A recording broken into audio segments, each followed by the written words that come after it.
Right, no delays.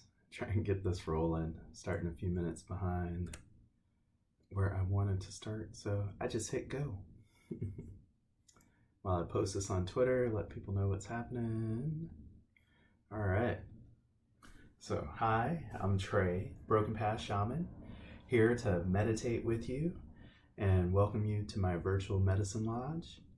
This is really a place where I share meditation and really in the hopes of inspiring folks by having them see somebody else do something that they want to start today, right? Because that's usually how humans work. If we see other people doing it, long line, must be good, let's go get in that line, right? Human tendency. So feel free to ask questions. Only go to your limit. Don't go above what you feel you can do or what your body tells you is comfortable. So feel free to sit in a chair, somewhere comfortable while we get this going. And yeah, feel free to ask questions. I can't always answer them during the meditation, but at the end, I can try and look at them and see what I can do for you. But also it helps me because it's kind of a feedback loop, right? I can see where people might want me to focus, that kind of thing. So without further ado, let's get this rolling.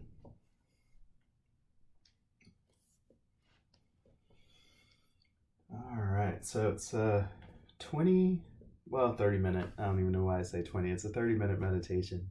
I'll put a timer on just to respect our time.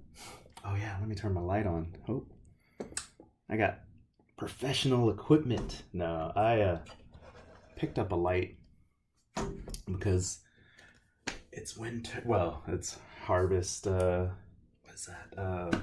Autumn. So the days are getting shorter, and I wanted something to kind of help light this room, pre-studio space or home space. So yeah. All right. So I'm going to do 3 postures, 10 minutes apiece, and they are just yoga poses. So the first pose I'm going to do is a Vajrasana. That's a Sanskrit name for a thunderbolt pose or thunderbolt pose, diamond pose. That's the other name for Vajrasana. So this is not a guided meditation. I'll just let you know I'm going to do an active inhale. Just breathe in, inhale, fill my lungs with breath. I don't hold it at the top, and then I just relaxingly let the air go. And imagine just as I let the air out, the muscles kind of relaxing. So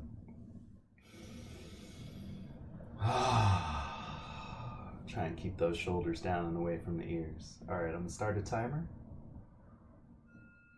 Now a lot of these poses I'll do with a namaste. Most of the time I'm trying to keep my thumbs on my sternum. Keep a lengthened spine.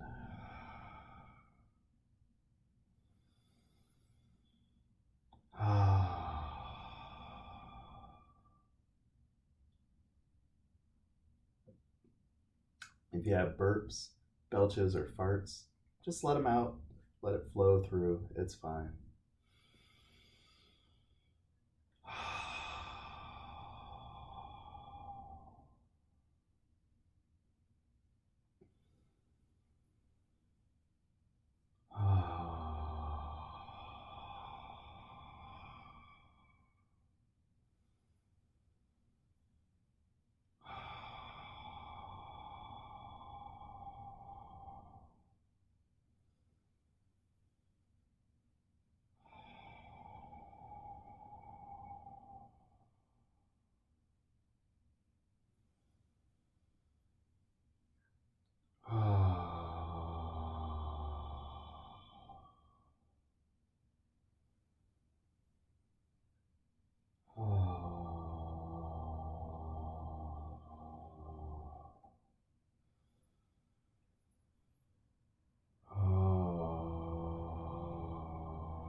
so that was the signal for the end of the first cycle in Vajrasana.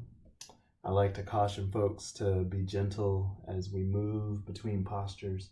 Been on my knees for 10 minutes plus, and like to let the blood flow back into those parts of the body. Plus, I'm doing a new position, so I'm really moving that ankle, making sure it's okay as I get back into a new position. All that is just to emphasize self-care, right? This is really about self-care. So normally I enjoy doing a Baddha Konasana. I'm kind of in the in-between spot, so I don't want to push it. Today's relatively pain-free, so instead of putting myself back into pain for a pinched nerve in my spine, I'm just going to cross my legs simply. So no special position, but normally second cycle would be Baddha Konasana, Sanskrit name for bound ankle pose. Excuse me. Isvanitya. So nothing special here, just cross your legs any way that's comfortable. This is a modification, and when we modify, I just like to remind you to keep your intent. Think about what you brought to this meditation space and keep that.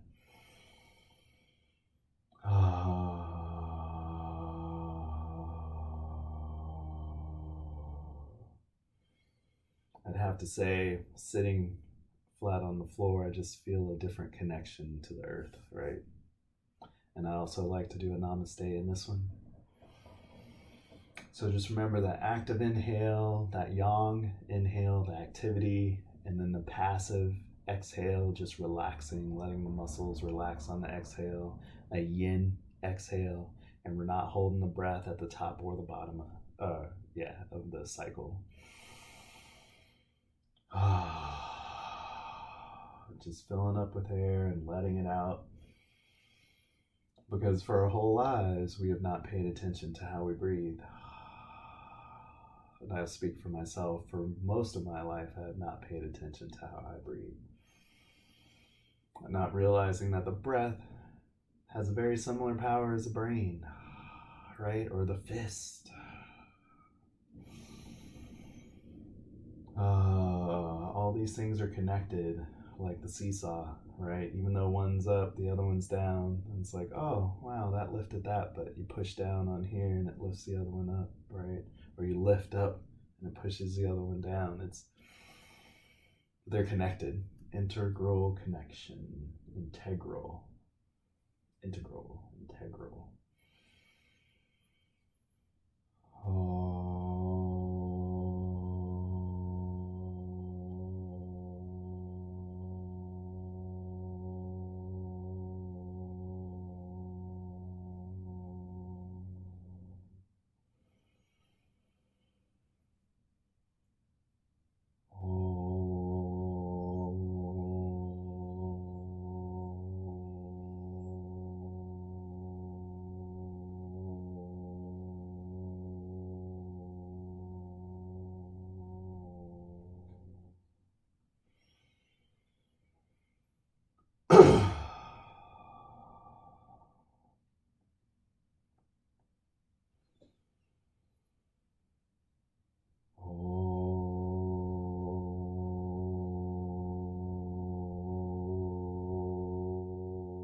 don't do anything that would hurt yourself or be uncomfortable, but for me, this is pretty relaxed.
Got a signal for the third cycle. It's going to be a Pranamasana, mountain pose with a Namaste, but I've been I've been working on the Tadasana, which it's the mountain pose without the Namaste, and it's mainly because I've been working on the BKS Iyengar Yoga, and I realized my mountain pose needs some development. The muscles, the structure isn't quite right, so I'm actually going to be in a mountain pose, trying to maintain my meditative breathing. Now, when I do this third cycle, I always like to remember how we as humans are uniquely positioned between both the bodies of the earth and the sky. And I have my own spiritual beliefs on that. But while in this Tadasana, I try and stretch towards the sky and root towards the earth's core.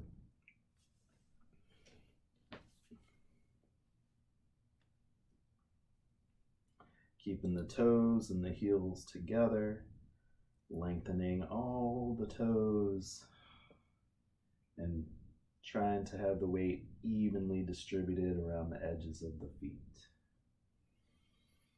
So not really having any weight on the heel or the metatarsals,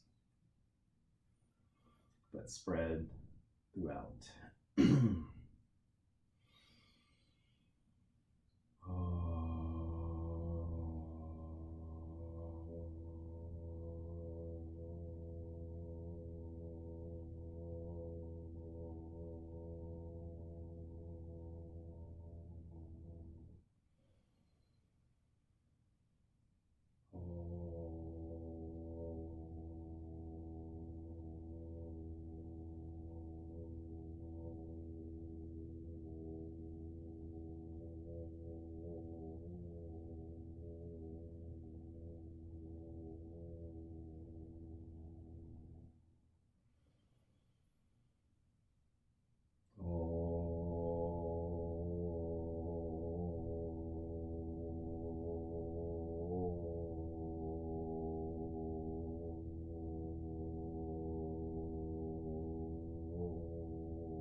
Wow.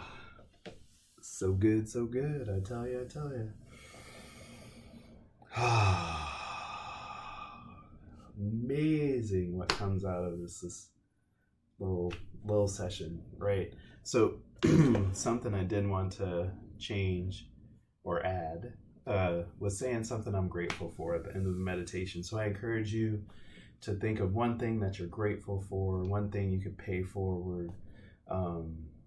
There's tons of things in our lives because we live in a community. We live in a shamunity. Shaman community, get it? Okay. Yeah, it was voted down by my wife too. But we live amongst people. And so anything we get, anything we do affects others and others affect us. So there should always be something we're grateful to somebody for, right?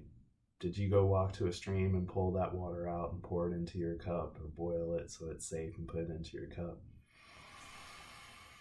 Maybe if you were camping, but not if you're in an apartment like me. So I'm grateful to the workers who got that water to me, right? But more personally, what am I grateful for? Grateful for the doctors and the nurses and all the medical practitioners, female doctors, male doctors, other doctors, same for the nurses, all this for helping me with recovery. Much less pain, getting very close to my normal routine. I mean, it's so close, it's incredible. So I'm very grateful to them for all the little efforts they did, for every person that swiped my card and set an appointment for me, answered the phone, talked to me during an appointment. Just grateful. Namaste. Thank you so much, Kaiser. Everybody at Kaiser and around, not just Kaiser. Bronwyn with Reiki, all kinds of people. Shaman Durek, just for emotional support, right? During those tough times. So everybody. All right, so thanks to everyone for meditating with me, coming out with us. I appreciate it. I am on Twitter as BP_shaman, or you can find me on YouTube as Broken Path Shaman. I suggest you subscribe to the YouTube because I don't have a schedule when I go live, but my goal is to bring daily meditation. So if you'll get the updates from YouTube when I do that. But the light in me honors the light in you. Namaste. Have a wonderful day. May the goddess bless us all. Goddesses.